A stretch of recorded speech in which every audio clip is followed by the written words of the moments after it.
আসসালামু আলাইকুম। সবাই কেমন আছেন? আলহামদুলিল্লাহ, আমরা দুই ভাই ভালো আছি। আজকে ভাপা পিঠা বানাবো আর গরুর মাংস রান্না করব মূলা আর নতুন আলু দিয়ে। প্রচুর ঝাল করব। তো এখানে আমি বিনি চাল আর 2 কেজি পোলাও চাল গতকালকে গুঁড়া করে নিয়ে আসছি।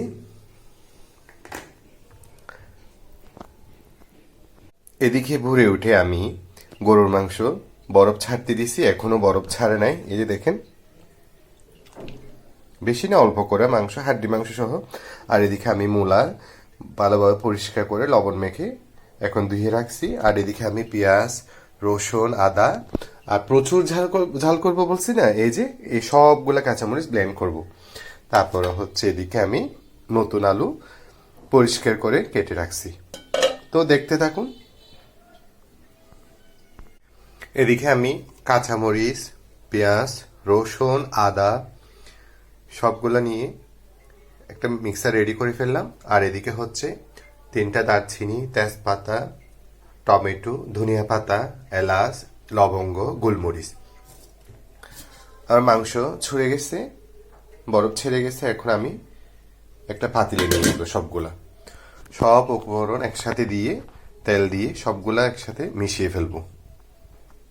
পাতিলে আমি বড় সব হাড়ি মাংসগুলো নিয়ে নিলাম। এখানে হাড় মাংস।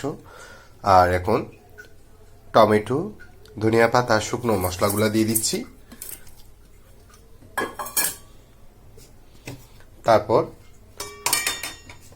ব্লেন্ড করে রাখার মশলাটা দিয়ে দিচ্ছি। এখন আমি সয়াবিন তেল দিয়ে সবগুলো একসাথে মেখে ফেলবো। কিছু উপকরণ দিয়ে আমি হাড় মাংসগুলো মেখে ফেলছি। এখন চুলায় বসাই দিব। এগুলো ভালোভাবে কষে যাওয়ার পর তারপর আমি কেটে রাখা আলু আর মূলাগুলো দিয়ে দিব। আমি চুলায় বসাই দিছি।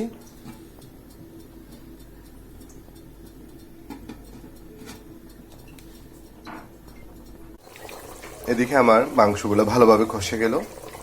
এবার আমি সবজিগুলো দিয়ে দিব। মাংসগুলো ভালোভাবে কষে গেল। এবার আমি কেটে রাখা মূলা আর হচ্ছে আলু,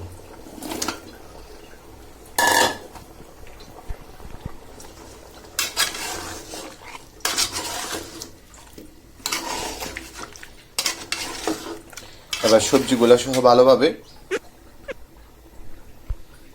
কষে যাক, তারপর ঝুল দিব।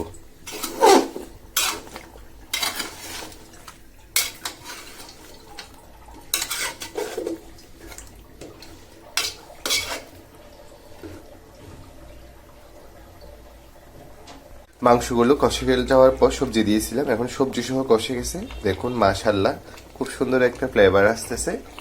আরো ভালোভাবে কষে যায়, তারপর আমি ঝুল দিব। মাংসগুলো ভালোভাবে কষে গেল সবজি সহ। এবার আমি ঝুল দিয়ে দিব। যেহেতু ঝুল দিয়ে পিঠা খাবে, সেজন্য একটু ঝুল বেশি দিছি, কাঁচামরিচ দিয়ে, কিন্তু প্রচুর ঝাল। মাশাআল্লাহ। তো এবার হয়ে যায়। এদিকে আমি বাপা পিঠা বানানোর জন্য মিক্সারটা রেডি করে ফেলি চালের গুঁড়োর। আর গরুর হাড্ডি মাংস দিয়ে মূলা আলু তরকারি একদম রেডি। এখন নামিয়ে ফেলবো। একটু জল রাখছি কারণ ভাপা পিঠা দিয়ে খাবো, সেজন্য। বানানোর জন্য আমি মায়ের হাতের পাতিলটা নামালাম, গুড় কেটে রাখলাম, আর হচ্ছে নারকেল, মায়ের হাতের শ্বাসগুলো আর লিকুইড দুধ দিব। কারণ হচ্ছে আমি সবসময় মাকে দেখতাম কুসুম গরম পানিও দিত না আর ঠান্ডা পানিও দিত না চালের গুঁড়া ইয়া করার সময় পাপা পিঠা। ওখানে লিকুইড দুধ দিত মা, আর লবণ দিত। বেশি বানাবো না, সেজন্য নারকেলও অল্প ইয়া করছি। 20টা মতো পিঠা বানাবো দুই ভাইয়ের জন্য। এই পাপা পিঠা বানানোর জন্য চালের গুঁড়ো নিয়ে নিচ্ছি। 20টা হয় মতো এরকম করে নিচ্ছি।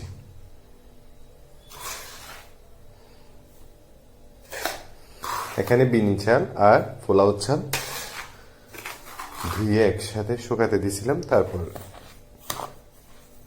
এবার আমি এখানে পরিমাণ মতো লবণ দিব। আর এই যে লিকুইড দুধ, এগুলো সিদ্ধ ছাড়া, এগুলা দিয়ে তারপর মাখবো।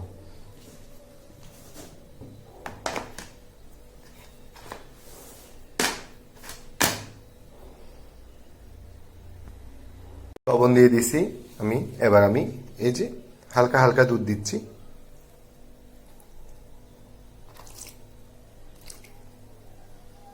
একেবারে সবগুলা দিয়ে দিব না, এবার এগুলো আমি চামচ দিয়ে করে ফেলবো।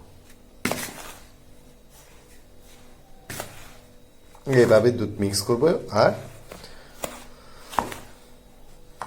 ভাপা পিঠার জন্য মিক্সারটা রেডি করব। আমার ভাপা পিঠার মিক্সারটা একদম রেডি। দেখুন এভাবে দলা হচ্ছে আর হচ্ছে ভেঙে ঝেলে এইরকম। এবার কিছুক্ষণ রেস্টে থাকে এগুলা।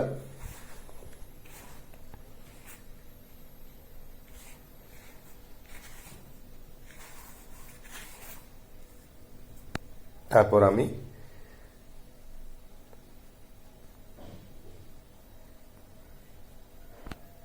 তো আমার ভাপা পিঠা বানানোর মিক্সারটা একদম রেডি। এখন আমি ঢাকনা দিয়ে দিব।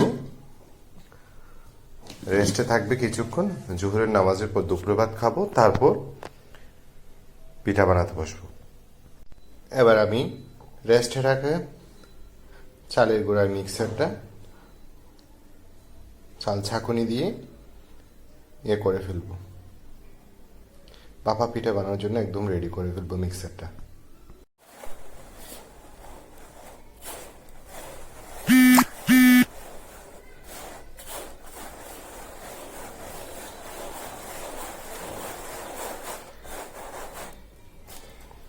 যে দেখুন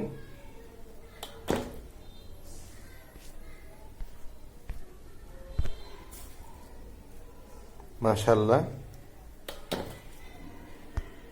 আমার ভাপা পিঠা বানার জন্য মিক্সারটা একদম রেডি। আমিও মাগরিবের নামাজের পর ভাপা পিঠা বানাতে বসবো। খুব মনে পড়ে আমরা সারাদিন অফিস করে আসার পর মাগরিবের নামাজ পড়তাম। মা মাগরিবের নামাজ পড়ে ভাপা পিঠা বানাতে বসতো, আমরা দুই ভাইকে ডাইনিং টেবিলে বসে খাওয়াতো। পরিস্থিতি, বাস্তবতা অনেক কিছু শিখিয়ে দেয়। মাকে খুব মিস করি। ভাপা পিঠার মিক্সারটা আমি চুলার পাশাপাশি নিয়ে আসলাম। আর এদিকে আমি ভাপা পিঠার, এটাকে চট্টগ্রাম ভাষায় ফইন বলেন, ভাপা পিঠার ফইন আমি চুলায় বসিয়ে দিছি পানি দিয়ে। এই যে এদিকে আমার নারকেল, গুড় আর হচ্ছে শাঁস আর হচ্ছে তিন টুকরা মশারি কেটে নিলাম।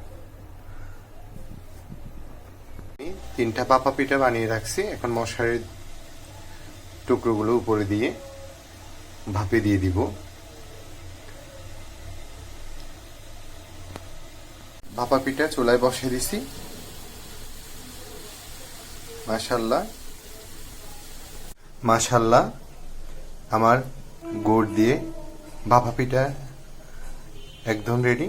আরো কিছু বানাবো, এরপর নারকেল দিয়ে বানাবো, আর কিছু এমনি গুড় এবং নারকেল ছাড়া বানাবো। তো আমার ভাপা পিঠা দেখুন মাশাআল্লাহ। আর হচ্ছে এগুলো হচ্ছে গুড় দেওয়া ভাপা পিঠা, আর এগুলো হচ্ছে নারকেল দিয়ে ভাপা পিঠা। 4টা ভাপা পিঠা আমি পুড়ে রাখছি। আর এই যে হচ্ছে মূলা আর দেশি আলু দিয়ে ঝুল করছি গরুর মাংস। তো আজকের মতো এতটুকু। সবাই সবার জন্য দোয়া করবেন। আসসালামু আলাইকুম।